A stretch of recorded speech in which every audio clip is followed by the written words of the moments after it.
What up, tube? Alright, we're back. Car is in the air. Make sure you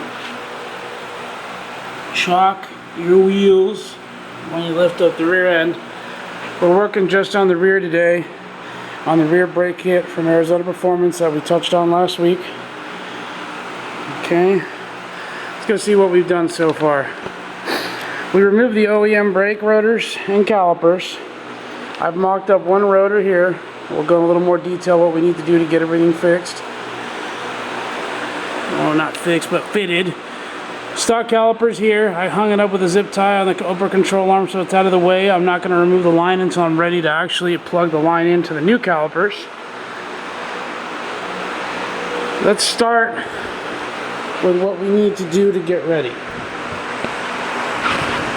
I'll do a comparison between the two rotors in a bit here. So the factory caliper, or rotors and calipers, are off. You see this hanging over here. I've gone ahead and removed the rotor. These are the OEM parking brake shoes. They still got a little bit of life in them. I'm going to be changing them before we're done here. I'm not going to bore you with all that. Okay, two things. We are going to be cleaning this area. There's oxidation on it. We're going to use some WD-40 and some sandpaper to just scuff it and get it nice and clean so the hat goes on easy. We had to clear some area off the stock mounting bolts for the stock caliper. Okay, I don't know how clear you can see that, but we machined about, I would say about an eighth of an inch off of material. And the idea is that the new caliper needs to sit in that gap. Okay, now we can see that clearly there. It needs to sit there and give if you don't machine that out, it doesn't have enough room to properly fit in there, so that the bracket, which I left over here, so that the bracket can fit on there properly. And we're back. So that the bracket, which sits in the front here, so the bracket will sit up there like that. These are the bolts for that. Okay. And then the caliper will mount behind it where the large Allen head bolts are. Right behind it, right here. So that those tabs need to fit comfortably in this gap. So we need to machine a little bit off of that. And that's it. Here's a quick shot of what I'm using. I got a breaker bar that was to loosen my lug nuts. Flathead screwdriver, a thicker flathead screwdriver. I got my Milwaukee ratcheting electric ratchet, sorry, my normal ratchet. I got a 4-pound sledgehammer in case I had to knock the OEM rotor off on this side. The other one came off really easy, but that gives you an idea of some of the tools you need. You need a 17 millimeter and a 19 millimeter socket. You need a 14 for the factory caliper bolts, so you can figure it all out yourself. I didn't go through how to take that apart. It's very simple. Just remove the rotor, remove the caliper. The brake lines are still connected. I'm not going to break those apart until we're done. And next thing we got to do is take a look at the hat. Alright, here's a quick mock-up. Mock everything up first. That's the key. Everything's hand tight. I haven't compressed the lock washers at all yet. Go ahead and make sure that this lines up properly, and it showed the little humps on the bottom of the bracket face down. And then put your caliper on and mock it up. It's on there, it's just loose, but it goes on and threads on easily. The mounting tabs of the caliper are not interfering with the stock spindle or upright or hub or whatever you want to call it. So mock that up real quick. I'm going to take it apart. Once you know that clears properly, you can tighten your caliper bolts. I'm going to take the caliper off, put that off to the side while I clean this off and check the hat.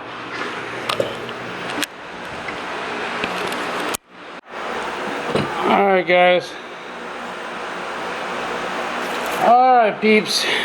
Here's the hat. It's all aluminum. It's coated to help. It looks better in black, I think. I don't know. If you want the standard aluminum finish, like the ball burnish type of polish, they can do that. Leave it uncoated for you. But what we need to do is we need to clean this. The center register has coating on it. You're going to need to sand it. I'm using 180 grit sandpaper by hand. Arizona Performance does suggest using a wire wheel. Fortunately, my air is not plugged in because we have not finished the wiring on that yet. It's close. So I'm going to do it by hand. So simply we're going to sand away until you get past the black on the inside of the center register. Alright, here's how I check it.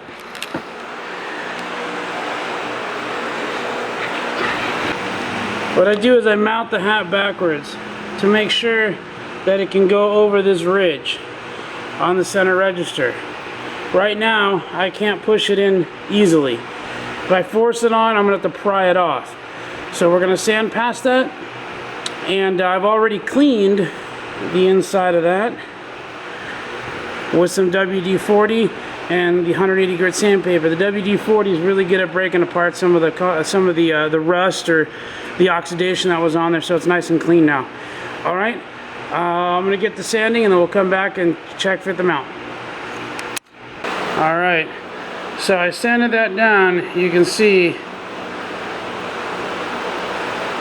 take the black away until it's shiny. Don't overdo it. It's still a tight tolerance. You want it to be a tight tolerance. You don't want it to be loose. It is hub centric. Slides right on, nice and easy. Before you mount the rotor, because this is really light, make sure you test fit it over the parking brake with the parking brake disengaged. Make sure you can spin it freely. Okay, if you can spin it by hand, you're good. Okay, it's going to be a little bit of resistance because of the drivetrain, but if you can spin it, that's fine. Lift your handbrake, make sure it engages without going all the way up. If you have to adjust the handbrake or the shoes, the adjuster's on the bottom, a little star adjuster. You can turn it by hand or with a screwdriver. Okay, now that that's all test fitted, we're good to go and actually mount the rotor to the hat. The rotor sits on the hat, and I'll go around it so you can see what it's like. My only complaint about the kit is that there are no assembly instructions. So remember, you got to sand down the center register till the coating's off to help the clearances, or else it'll be extremely tight. You won't get the hat on. Okay. Secondly, you have to torque these to 220 inch-pounds with the lock washer. Now, Arizona Performance does not recommend using Loctite because they do have the lock washer. Okay, and it comes with everything you need. You're going to start them by hand and then do an alternating pattern. Use an inch-pound torque wrench. Do not try to calculate it to foot-pounds. Just use an inch-pound torque wrench. It'll save the day.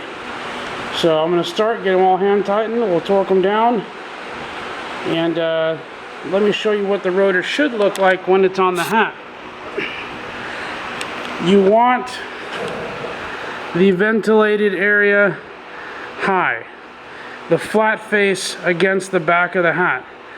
Okay, if you go the other way, it will go off center. The caliper will not line up. Okay, so there you go, just like that. Alright, I'm going to get to putting those bolts on. I started one, I come directly across with the other one, and I use my 3/16 hex key or Allen head adapter, and I just thread it in. Some of them might be a little snug because of the coating, but again, just do it by hand. If you want to go to a ratchet, make sure you get at least 4 to 5 threads in by hand. That way you know that you're not cross-threading anything. Get it nice and snug, right as basically to where the bottom of the head of the bolt hits the crush washer. And then you can go back and actually torque it down.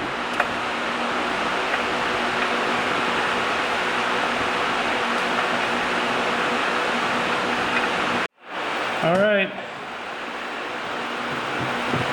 all done, all 12 bolts. I start with one, I go across, I center the 4, then move over and start going, and finish. All 12 torque down to 220 inch-pounds per Arizona Performance. No Loctite, just the lock washers. And yeah, so it's ready to throw on the car. And I'm going to slide this on the car, but I'm going to thread the 1/8 NPT bolt or inlet fittings onto the calipers first.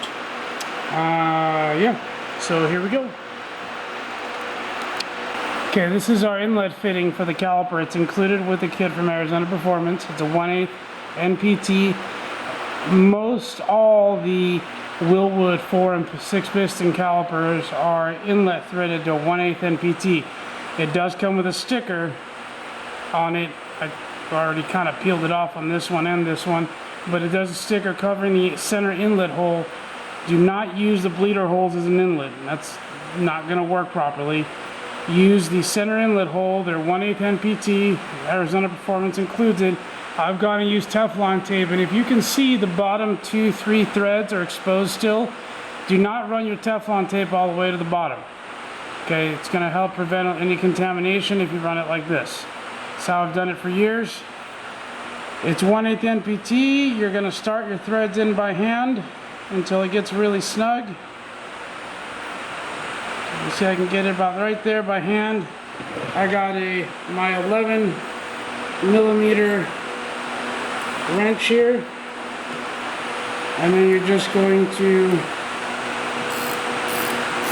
get it to where it's really snug. You almost can't get it tight anymore without putting a lot of force. And then once you get it there, I usually go about a quarter of a turn. That should be good. At this point, you really can't test it till you put some pressure under it. If it's leaking from the threads, you give it another quarter turn, it should seal. 1/8 NPT thread. That is a tapered thread. It seals on the taper of the threads. So there is no torque spec for this. This one might go in a little easier or a little tighter than the second caliper. It's all how they do it. And it works really great. There's a lot of fitting adapters. This particular kit uses a straight male-to-male fitting. This is a -3AN side, and you can get them in 45s, 90s, everything.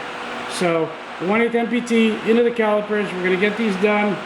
Once this is done, I am not going to finish. We'll finish plumbing this. Once we get this done, we'll finish plumbing it, and then we will not be. And then we'll be bleeding it in a little.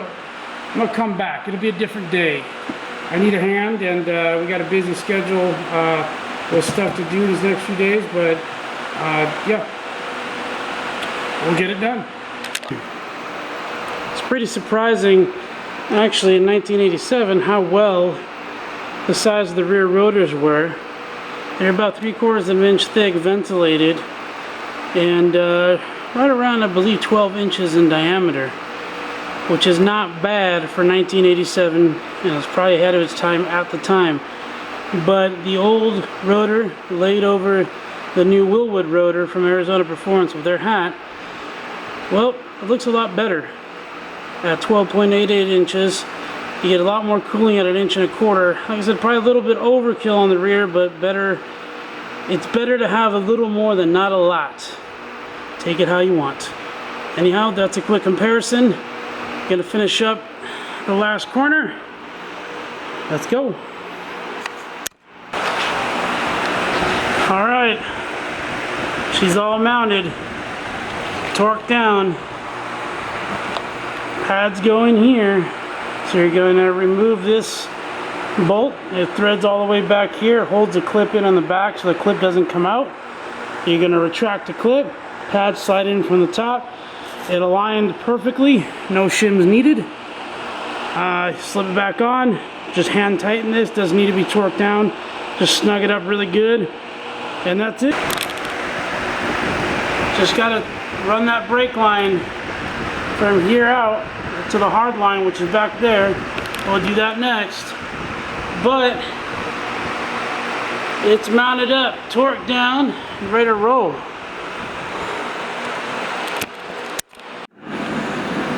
Alright, I'm going to use a flashlight to give us some light.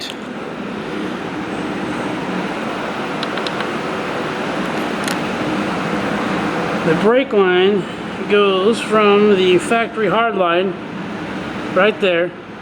You're going to reuse the little fork clip, and Arizona Performance sends you a new round clip to replace. And that's it. Makes a turn, goes up, just like the factory soft line. Steel braided line, Teflon coated. The rear brakes are done. Now we got to get the front calipers swapped so they match. These are 6-piston calipers. They're dirty. I'm going to clean them off. They have the Wilwood nickel coating on them. I've had them for a couple years. We're going to replace it with the same exact caliper, but the matching yellow one. We're going to reuse the pads. Nothing wrong with the pads. The rotors got plenty of life on them. They're a little dirty. These were not electric coated by Wilwood when we ordered them originally. My mistake. So you have some oxidation that is normal on all iron rotors. Yeah, so we got to take off 1, 2, 12-point nuts that hold the caliper on. We'll take the bridge bolt off and the thing will come off. We'll set it aside, put the new one on, swap the brake line, and it's time to bleed.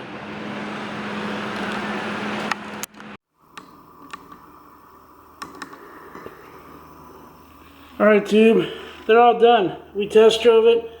They work great. No problems, no leaks. A little dirty. We actually test drove it, and then that weekend we went to an event called Heat Wave. So, lit the headlights up, but the brakes are done, finally. So, it's been a little while since I did an update. But yeah, brakes are done. Everything worked fine. This is the part 2. We're ending the part 2. The brakes are completely finished and updated the way they should be. Next thing to do is preparation for Supras in Vegas. The drive from here in Texas to Las Vegas. We will be changing the fuel filter elements on the rear and front fuel filters, and changing the spark plugs. And we have our old calipers for sale, but we have to also finish all of the wiring so we can have 210 power in the garage. Well, that's the brake install. Hope you all enjoyed it. We're all done. As always, have a great week, and God bless.